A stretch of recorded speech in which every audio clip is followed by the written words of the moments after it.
very special man, and I wrote down a few things here that I wanted to share with you all. My grandpa was a godly man. I've always tried to be a better witness and Christian like he was. We'll forever miss him. But by faith in God, we'll move forward. He would want us to do that.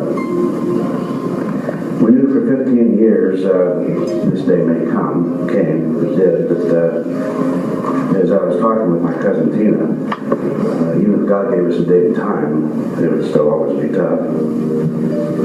He gave us many years after his deadline.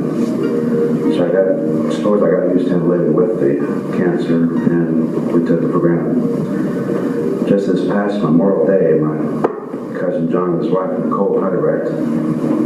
Took them here to Lost Bridge. That would become his last.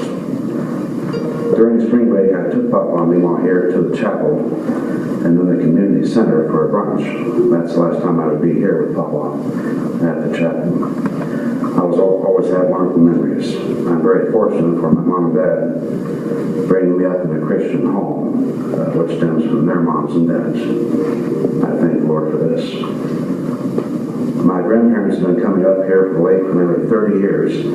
In 1984, they bought a trailer home here at Lost Bridge, which would become a home that is filled with memories. Me and my brothers Ben and James and cousins Tina, John, and Blake would come down to the lake many times through the years.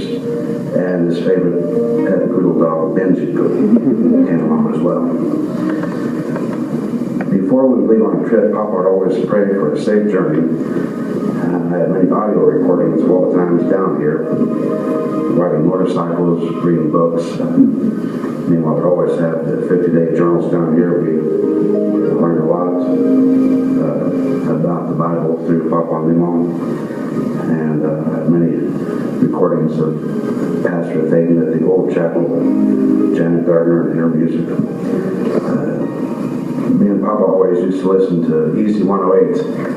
It's called Magic 107.9 now, but the old elevator music in the early 90s. And he was the only one that liked that. No one else did.